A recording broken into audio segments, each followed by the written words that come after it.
This is McLeod Insights, where we feature conversations with longtime transportation industry veterans who are now team members at McLeod Software. Our goal is to support and empower our customers by helping them learn about proven ideas and best practices that will have a positive impact on how they run their companies. Let's dive in.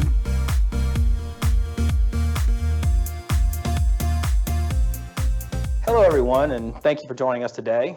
My name is Clint Hardy, and I'm the National Sales Manager for McLeod Software.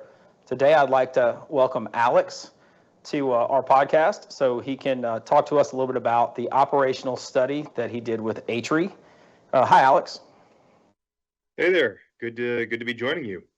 Great. So good to have you. Could you tell us a little bit about ATRI and what you do? Of course, yeah. We are the American Transportation Research Institute. We're the not-for-profit research arm of the trucking industry. So we partner with fleets, with different governing bodies, all different parties in the industry to try to identify research that makes the industry perform better as a whole. Great. This operational case study is not new from ATRI, but as I understand it, you recently published the 2023 update. Is that correct? Yeah, that's right. This report we've been doing now for, I believe, 15 years, and it originally started because ATRI's Research Advisory Committee, which we always like to give a little shout out to as they help identify what those key issues are that need our research. They found a real need for having publicly accessible data on operational costs and other operational metrics in the trucking industry, not just for benchmarking, but in order to be able to communicate better with our peers in other partner industries too. So we release one every year, and this year's is still pretty hot off the press. Our largest ever number of participants as well. So really high quality data. Great. So let's get into that study and what the findings are. I know we don't have time to go into every important detail, but can you give us a high-level view of your findings? Yeah, definitely. So the core part of the report really is tracking costs in a handful of key cost centers. And those are fuel, truck and trailer, lease or purchases, repair and maintenance, insurance premiums, permits and licenses, tires, tolls, and then driver wages and benefits. And so in this figure that we have on the screen right now, I have a few different years. 2022 is towards the right there, and then the percentage change over the past year. And as you can see there, again, the total is on the very bottom of the screen. We crossed $2 for the very first time this year, $2 per mile. 225.1 to be precise, making this the costliest year to operate in trucking that we've observed. And a big part of that, of course, was fuel. You can see on that very top line there, that fuel increased by over 50%. Here we have a sort of week by week highway diesel price. We all knew this was a big story, right? Especially right after Russia's invasion of Ukraine, prices jumped. A lot of that was sort of beyond everyone's control, which made it one of the top issues in the industry as a whole. But even without fuel involved, we still saw costs in the industry go up by a little over 12%. A lot of that came into truck and trailer lease or purchase payments, 18.6%, you can see there. A 12% increase in repair and maintenance costs, and then a 15.5% annual increase in driver wages. So I'll just say a little bit about those key jumps, basically. The first one is driver compensation here. If we put wages and benefits together, those rose by about 12%. Wages rose by more, but benefits stayed somewhat stable. And we often see that happen in a challenging economic climate where companies will try to still increase wages to remain competitive in the labor market, but hold the benefits, those longer term uncertain costs, a little bit more stable. And this happened in an environment where it was a very competitive labor market in 22. It continues to be a competitive labor market. Inflation was about 6.5% on the consumer side. We saw wages go up by a little over 6% overall. So trucking has outperformed wages as a whole, which is, I think, good news. But again, there were a lot of other pressures involved there that led to that jump too.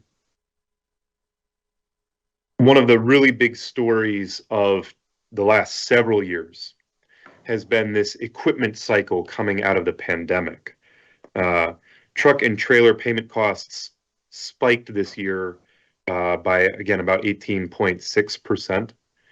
And that was partly because in 2021, it was too hard to actually get new trucks. The supply for new trucks just wasn't there. That drove up the price of used trucks in the market. And so a lot of fleets last year actually didn't see a huge jump in truck and trailer costs at all.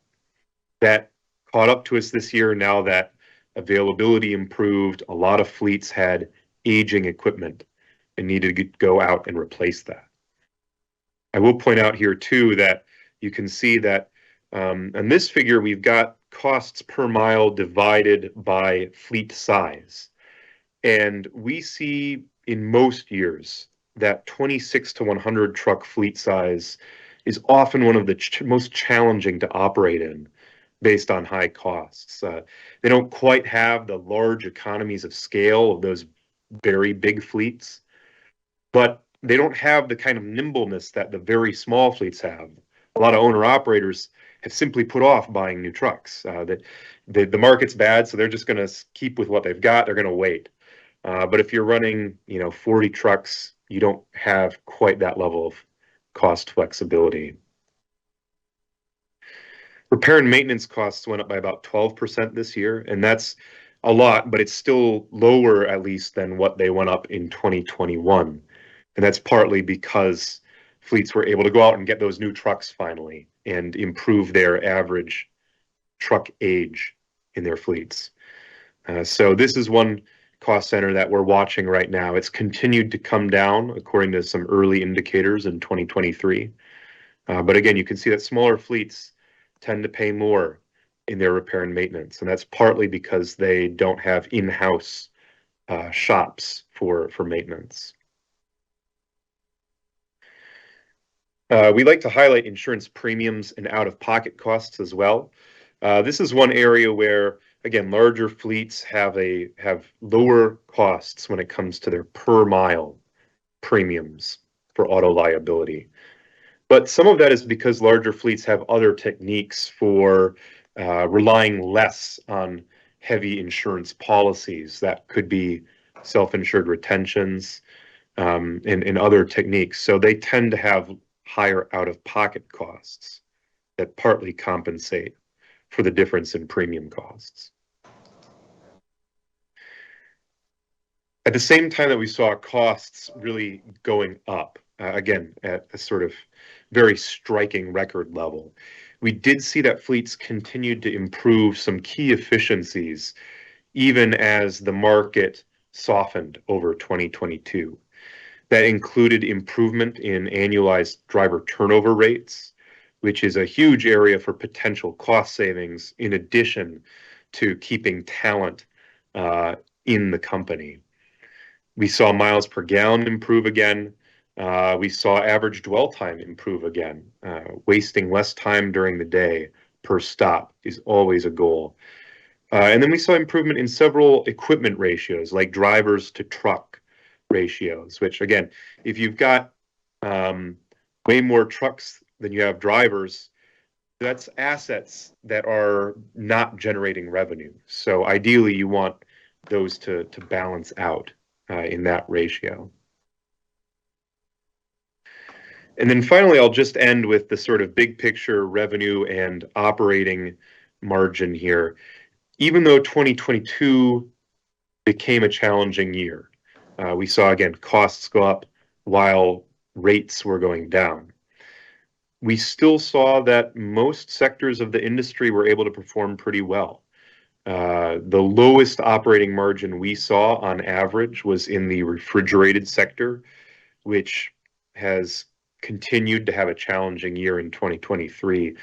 But that was at 6%, and all the other sectors clocked in on average above that. So even though 2022 began to turn, we still saw some pretty strong, or at least acceptable returns here, which again was able to balance a lot of factors out. The question will be, of course, how these costs and how long the current rate trough will continue in 2023 here.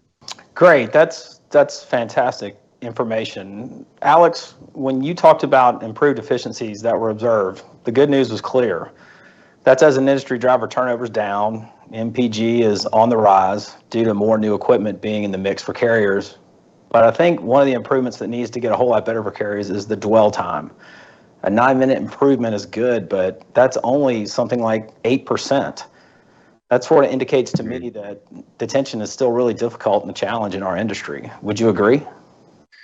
I would agree. And I would say, first of all, that we measure for this report dwell time. So that includes things like detention, but it also includes necessary tasks like unloading or loading, any additional business that has to be conducted, and sometimes even driver breaks that fall under that stop.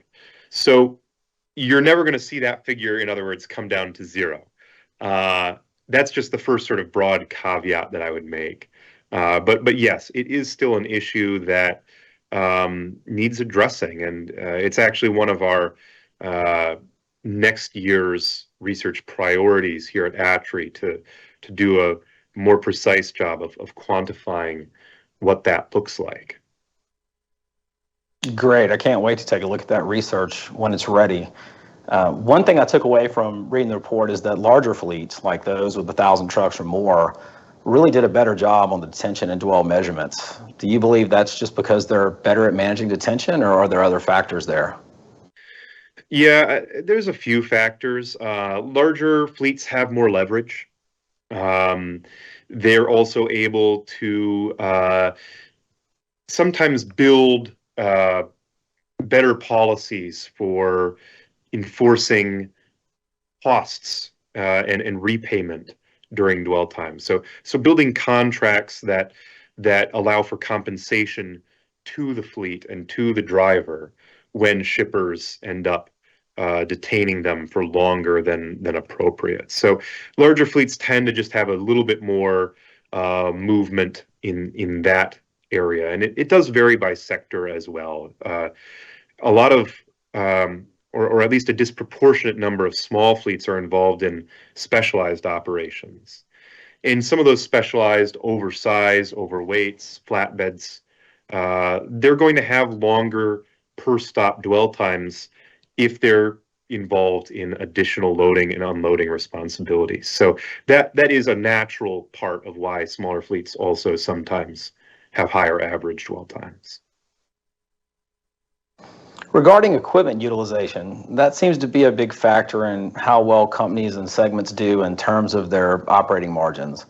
What efficiencies did you find between the size of fleets and different truckload sectors in terms of how they're getting utilization out of their trucks and drivers? Yeah, we saw this was one area actually where a lot of the industry in fleet size performs pretty similarly. We actually saw small fleets holding pretty well in a lot of equipment efficiency metrics.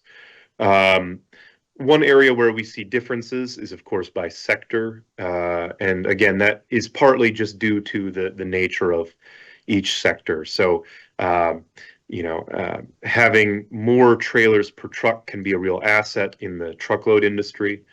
But in the tanker sector, not necessarily, or not to the same degree. So we see fewer tanker trailers per truck in that sector, and actually sometimes where we see issues with the number of drivers per truck, for example, is actually in those larger fleet sizes. So This year in 2022, it was actually the 250 to 1,000 truck fleets that had the largest gap between the number of drivers and the number of trucks, the most unutilized number of trucks. So that can often happen too in either in a challenging labor market, or when you see things like a softening freight market, where maybe some fleets are, potentially laying off some drivers and not yet selling trucks. Okay. Another thing the study noted was no big progress for non-tanker carriers in reducing deadhead. That's pretty expensive. Any insights into why carriers didn't make more progress on that front? Yeah, one thing to keep in mind with deadhead or empty miles is that it does partly fluctuate with the market. And we have a nice figure. It's not in my slides here, but in the full report, where we show that over the last several years. So in a soft market, as 22 softened, sometimes deadhead mileage will increase because you see fleets going farther to get a load that fits, that matches, that pays what they need. And sometimes for an inverse reason, you see deadhead mileage go up actually during a very strong freight market, where if a fleet can get good rates, really high paying rates, because the demand for freight movement is going up, sometimes they'll go farther in order to get those high rates because it will pay off that difference. So those are factors that are always involved as well, in addition to simply fleets trying to get it as low as possible. But it wasn't bad this year, I would say. We did have, we saw it at 15.4% for non-tanker fleets, which was higher than the previous year. But it's really once that percentage gets closer to 17 that we begin to, consider that quite high. A new metric in the study for the first time was the ratio of driving to non-driving employees. 3 drivers to 1 non-driver sounds pretty low to me. It seems like that number of office employees is relatively high for a lot of carriers. Do you see a wide range between companies based on fleet size, fleet type, or just in general for that ratio? We do.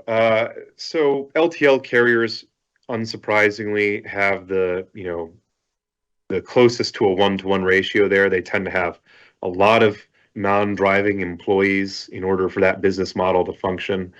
And then, beyond that, we tend to see that larger fleets outside of the LTL space are able to have a higher number of drivers for every non-driving employee.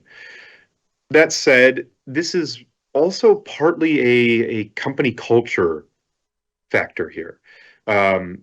It's an important part of a lot of business models to have a lot of those extra service offerings, a lot of those extra kinds of services that you need non-driving employees to be able to deliver. And so for a lot of fleets, they're going to look at that average of about 3 and say, we want to be on the high side of that average because we want to be able to say we're offering this, that, and the other thing.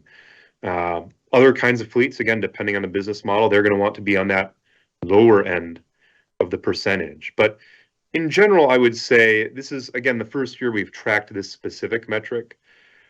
But the industry has been changing in a lot of ways, right? The number of employees we have in driver recruitment right now, the number of employees we have in different areas of safety culture and safety prevention, that is crash prevention, excuse me, safety improvement.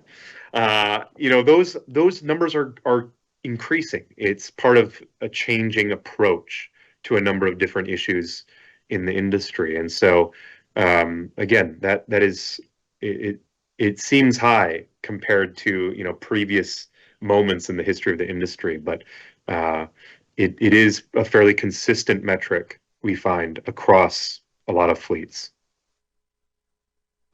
Alex, what advice would you offer carriers who really want to chip away at their cost? Are there certain areas that they should start with, or does that depend on how efficient they already are? Yeah, well, okay, a few things here. This is the million-dollar question, right? So I would first of all say the first thing is you have to know what your costs are to begin with. Try to get good, accurate metrics internally on what they are. And then secondly, to know what your peer costs are. You don't have a comparison if you aren't able to, you don't have a good sense, that is, for what your costs mean at the end of the day, if you don't have a good benchmark, which is, again, really what this report at its core is intended to provide. With that kind of information, you can look at rates and say which rates are actually going to be able to make money, especially in a challenging soft market like this. Then when it comes to driving down costs, I would say there's two big factors to keep in mind. The first is where trends are going. In areas, for example, like repair and maintenance, it's been higher over the last couple of years, but we see indicators, and we say this in the report, that is sort of headed downward, or it looks at least like it may be over this current year. So getting a sense for where the direction is, to make sure that you're not behind the curve.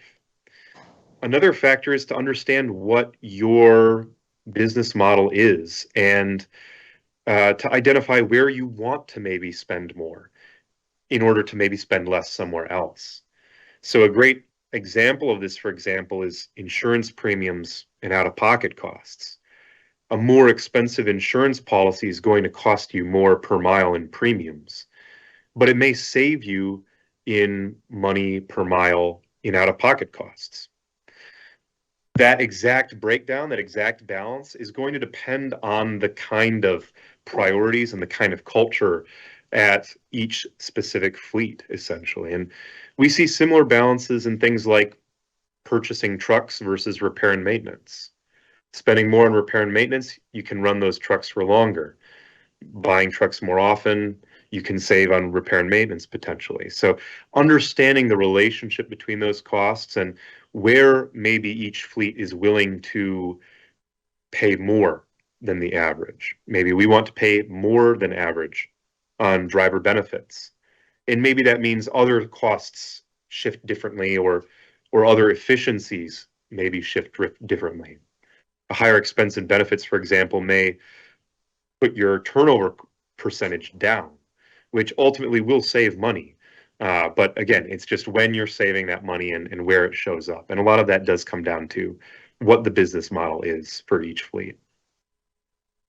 That's great information. Thank you for sharing that with us. Thank you so much for the wonderful research that you and ATRI do for our industry, and thanks for giving us your time today to comment on the study. Any parting comments that you want to have for our audience? My pleasure. I would just say that, first of all, you can see everything in this show, everything I've presented at least, not what the other experts are about to say, but everything I've presented at least, you can see and more in our report on our website. It's freely downloadable, and that website is truckingresearch.org. And then also, of course, we're only able to present this data because of all of the fleets that support our research and participate in submitting data to us. So we've got a little while before we start doing that for next year, but if you see that requests start circulating come next April, we highly encourage all fleets to participate. The more fleets, the more useful our data is able to be for you. Well, thanks again, Alex, and thank you to everyone who was able to join us today. We really appreciate it and look forward to sharing this content with you.